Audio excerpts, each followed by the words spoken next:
Assalamu alaikum and welcome back to my channel. Today we are discussing class 11 chapter number 6 of physics, that is fluid dynamics, mechanics. Fluid mechanics के बारे में हम पढ़ेंगे। यहाँ पे fluids क्या होता है? कोई भी लिक्विड या गैस जितने भी इस अर्थ पे प्रेजेंट हैं, जितने भी नाउन हैं टू द साइंटिस्ट, उनको हम फ्लूइड्स बोलते हैं।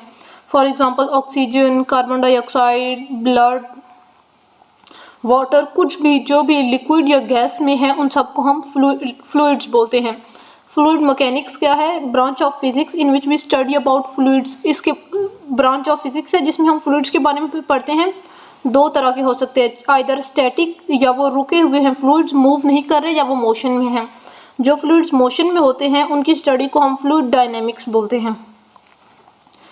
फ्लूइड जो डायनेमिक्स है वो ज़्यादा कॉम्प्लेक्स है as compare to fluid statics. इसमें दो ही मेन टॉपिक्स हैं, that is equation of continuity and Bernoulli's equation. Equation of continuity is based on law of conservation of mass and Bernoulli's equation is based on law of conservation of energy.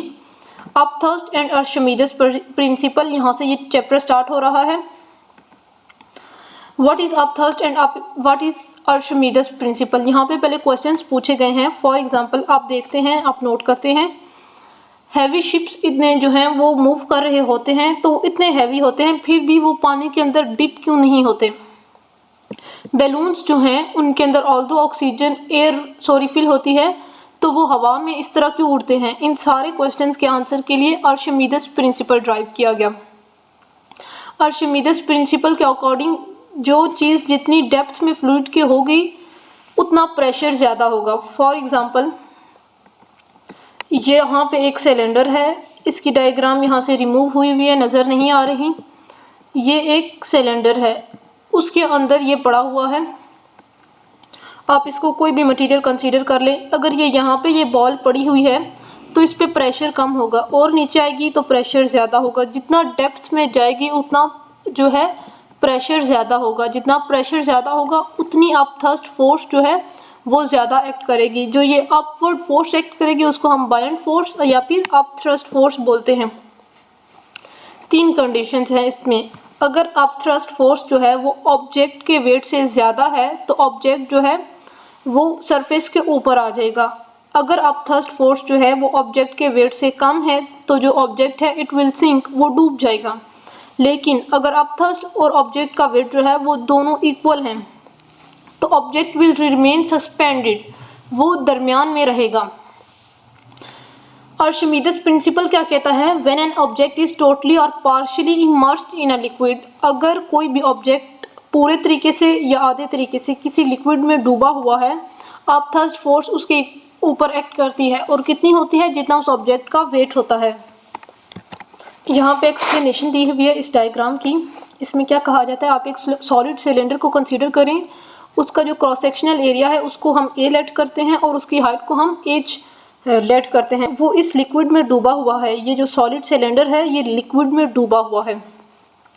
H1 जो है ये उसकी height बताई गई है जो जितना वो नीचे सिंक है, और H2 बताई गई है जहाँ तक वो सिंक है, इतना इतना।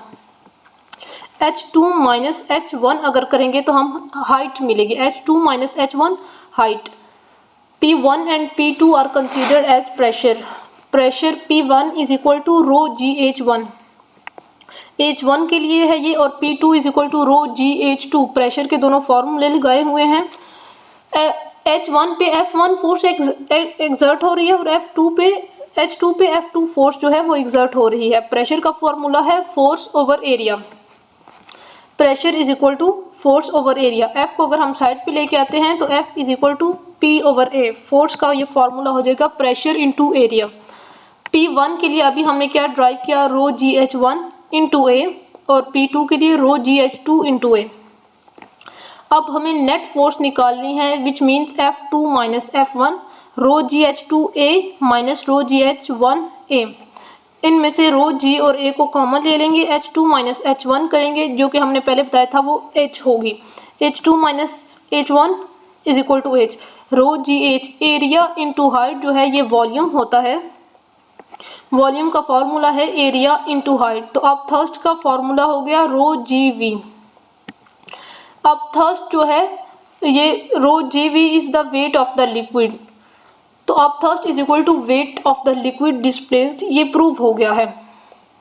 नीचे बताया हुआ है जितने भी शिप्स होते हैं वो सारे मेटल के बने हुए होते हैं और मेटल जो है वो पानी से ज़्यादा भारी होता है, लेकिन वो इसलिए पानी के ऊपर तैर रहे होते हैं कि उनके ऊपर एम्प्टी चैम्बर्स बनाए जाते हैं, बहुत बड़े बड़े चैम्बर्स बनाए जाते हैं, लेकिन वो अंदर से खाली होते हैं, जिसकी वजह से शिप का वजन जो है that is less dense then the volume of water, इस वजह से वो शिप फ्लोट करती है। सबमेरीन्स जब उनको हमने अंडर वाटर ट्रेवल करवाना होता है तो वो जो ऊपर बड़े बड़े चैम्बर्स बनाए जाते हैं उनके अंदर पानी को फिल कर दिया जाता है, फिर वो जो सबमेरीन्स होते हैं वो डेंसर देन वाटर वॉल्यूम हो जाते हैं, तो वो नीचे नीचे डूब जाते हैं।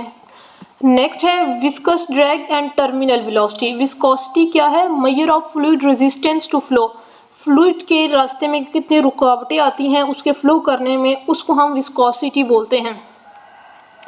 जितना फ्लूइड विस्कस होगा, जितना ज़्यादा थिक होगा, उतना आहिस्ता आहिस्ता वो चलेगा। फॉर एग्जांपल आप डिफरेंस ले लें हनी का, मिल्क का, या फिर हनी और वाटर का। Honey is more viscous than water, honey कितने आराम से निकलता है, और वाटर को आप देखें। इसकी डेफिनेशन ये बोल्ड हुई है, the resistance offered by different layers of a fluid. Resistance रुकावट डिफरेंट लेयर्स ऑफ फ्लूइड की एक फ्लूइड को फ्लो करने में जो होती हैं उसको हम विस्कोसिटी बोलते हैं। गैसेस और लिक्विड्स दोनों की विस्कोसिटी डिफरेंट होती है। गैसेस की जो विस्कोसिटी है, देखें जो लिक्विड्स हैं उनकी विस्कोसिटी डिक्रीज होती है टेम्परेचर इंक्रीज करने से। फॉर एग्जांपल हनी है, आप जब उसको नॉर्मल टेम्परेचर पे फ्लो करेंगे वो आहिस्ता फ्लो करेगा, अगर आप उसको गर्म करेंगे तो वो उसके कंपैरेटिव ज़रा जल्दी फ्लो करेगा। लेकिन ये केस गैसेस में रिवर्स है, विस्कोसिटी इंक्रीज हो जाती है टेम्परेचर के इंक्रीज करने से।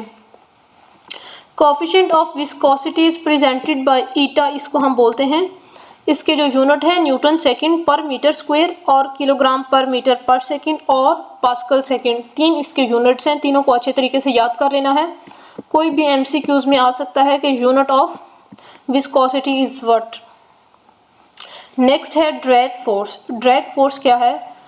आप बताएं कि अगर हम किसी भी कार में ट्रैवल कर रहे हों, हम अपना हाथ बाहर निकालें तो हमारा हाथ पीछे की तरफ खींच रहा होता है, वो क्यों होता है? वो ये ड्रैग फोर्स है। अगर कोई हम रैपर इस तरह बाहर फेंकते हैं तो वो इस तरह पीछे पीछे चल के आ रहा होता है, वो भी क्यों है? वो भी ड्रैग फोर्स है।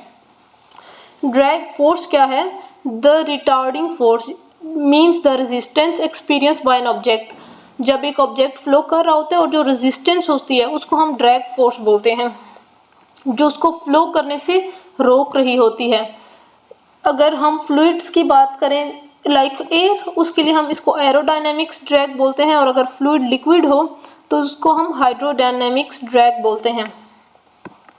ड्रैग फोर्स किस किस पे डिपेंड करती है? Size of object, shape of object, orientation of object, viscosity of fluid, relative speed. Stokes law इसके लिए गिवन है ड्रैग फोर्स के लिए, drag force is equal to 6 pi, 6 pi constant है, eta R V. Drag force is equal to 6 pi eta R V, ये इसका formula है strokes law का। इससे रिलेटेड कोई एमसीक्यूज में भी आ सकता है और न्यूमेरिकल भी आ सकता है। नेक्स्ट है टर्मिनल वेलोसिटी, इंपॉर्टेंट है। टर्मिनल वेलोसिटी क्या है? The constant velocity, the maximum velocity, the constant maximum constant velocity जो है ऑब्जेक्ट, अगर आप फ्री फॉल ऑब्जेक्ट कर रहा है तो उसकी जो मैक्सिमम वेलोसिटी होगी और कांस्टेंट वही रहेगी, उसको हम टर्मिनल वेलोसिटी बोलते हैं।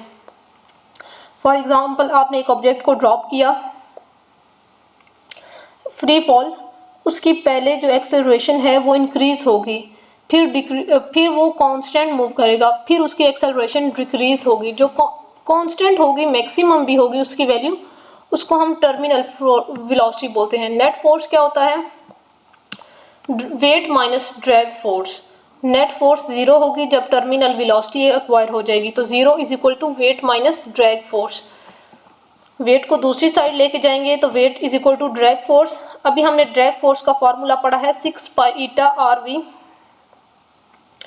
v को हमने vt लिखा है, मींस टर्मिनल वेलोसिटी। वेट का फॉर्मूला mg है, टर्मिनल वेलोसिटी का फॉर्मूला हम फाइंड करना चाहते हैं तो 6 पाई ईटा ओवर r को एक साइड ले आएंगे और टर्मिनल वेलोसिटी को दूसरी साइड ले रहने देंगे। अब अगर हम डेंसिटी का फॉर्मूला देखते हैं तो वो क्या है? Rho is equal to m over v। तो m को एक साइड कर लिया है और रो और v को एक साइड कर लिया है। सर्कुलर ऑब्जेक्ट की बात हो रही है तो उसका वॉल्यूम होता है 4/3 पाई आर क्यूब। v की जगह हम इसको पुट करेंगे। अब हम इसको अगर इस इक्वेशन में पुट करते हैं तो क्या वैल्यू आएगी, terminal velocity is equal to rho 4/3 pi R cube into G over 6 pi eta R V. एक आर से कैंसिल हो जाएगा, ये 3 नीचे आके मल्टीप्लाई हो जाएगा 6 से 4/18 रो पाई आर स्क्वायर जी हो जाएगा। फिर अगर हम इन दोनों को कैंसिल करते हैं तो 2/9 रो जी आर स्क्वायर ओवर ईटा, ये इसका फॉर्मूला रहेगा। नेक्स्ट है पैराट्रूपर्स जंप। पैराट्रूपर्स जंप में क्या है, इसमें से एक एमसीक्यूज आपको आ सकता है। पैराट्रूपर्स जंप में आप अगर फॉर एग्जांपल एक पैराशूट ओपन करते हैं, वो फ्रीली फॉलिंग है ऑब्जेक्ट, जब वो नीचे आएगा सबसे पहले तो ये अगर हम इसको देखते हैं तो उसकी वेलोसिटी जो है वो इंक्रीज होती जाएगी उसकी एक्सेलरेशन जो है ना वो एक्सेलरेट करेगा। फिर एक टाइम के बाद उसकी वेलोसिटी कांस्टेंट होगी, इसको हम टर्मिनल वेलोसिटी बोलेंगे। फिर उसकी स्पीड जो है स्लो होती जाएगी, वो डी एक्सेलरेट करेगा। फिर उसकी स्पीड कांस्टेंट होगी, फिर डी एक्सेलरेट करेगा और यहाँ पे आके वो लैंड कर जाएगा। ये सारा इसमें लिखा हुआ है, इसको आप पढ़ लें। अभी हम इतना ही पढ़ रहे हैं, इंशाल्लाह नेक्स्ट वीडियो में हम बर्नौलीज़ इक्वेशन ऑफ और इक्वेशन ऑफ कॉन्टिन्यूटी को पढ़ेंगे।